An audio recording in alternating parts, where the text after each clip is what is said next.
ठीक है, हाणे मुझो घर अची वियो आहे, मां वञा थी। के ॾाइण जी का नज़र न लगी वञे। Okay darling, as your wish. Wish you good luck. By.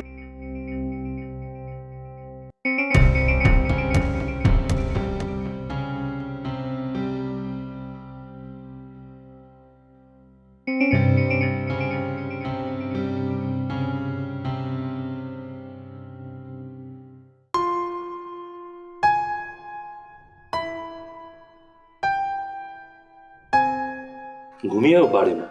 हाँ। हलूं हाणे वापस घर? हाँ। बस पोइ सामान हिते ई पियो हुजे, अचो त पाण हलूं था। एतिरी देर किथे हुई किरण? तोखे शर्म नथो अचे? किथे हुई एतिरी देर? ओ कम ऑन मम्मा, छा थी पियो? मां पंहिंजी फ्रेंड सां घुमण वई हुयमि। अञा इहा थोरी देर आहे? हाँ, असां सभिनी खे तो एतिरो परेशान करे छॾियो आहे जो असांखे का ॻाल्हि सम्झ में कोन थी अचे। पर बाबा, तव्हां परेशान छो आयो? शर्म आ चई आहे। अञा चवई थी त असां परेशान छो आहियूं? हाणे वञ, हर इब्रार तुंहिंजो इंतज़ार कंदो हूंदो। वञा थी।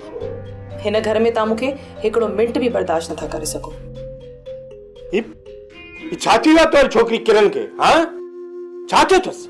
ख़बर ई नथी पवे त किरण खे छा थी वियो आहे। गुलाब, मूंखे ख़तरो थो लॻे। मूंखे लॻे थो त किरण पंहिंजो घर पाण तबाह कंदी। हाँ, ईअं न थींदो बाबा। सौट इब्रार सुठो माण्हू आहे। पुट, इब्रार त सुठो आहे, पर किरण बि त सुधरे न। अॼोके हिन सिचुएशन जे मुताबिक़ छा रिएक्शन हो इब्रार जो ऐं छा सोचींदो, तूं सम्झी सघी थी? गुलाब, ॾिठई न, इब्रार दर ताईं कावड़जी वापसि हले वियो। ख़बर नाहे त हाणे अलाए छा थींदो। ज़ैनब, किरण जी अॼोकी ग़लती माफ़ करण जहिड़ी नाहे। उनखे इब्रार पुट खां माफ़ी वठणु घुरिजे हा।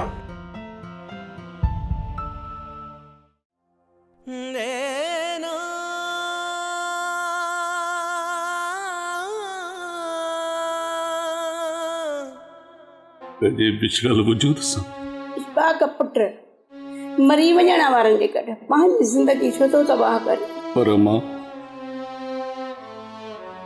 मूं पंहिंजी ज़िंदगी नसीम जी याद में बसर करण जो फ़ैसिलो कयो आहे। नसीम सां गुज़ारियल घड़ियूं यादि करे जीअंदो रहंदुसि। पुट, इहो त दर्द आहे, तो कीअं बर्दाश्त कंदे?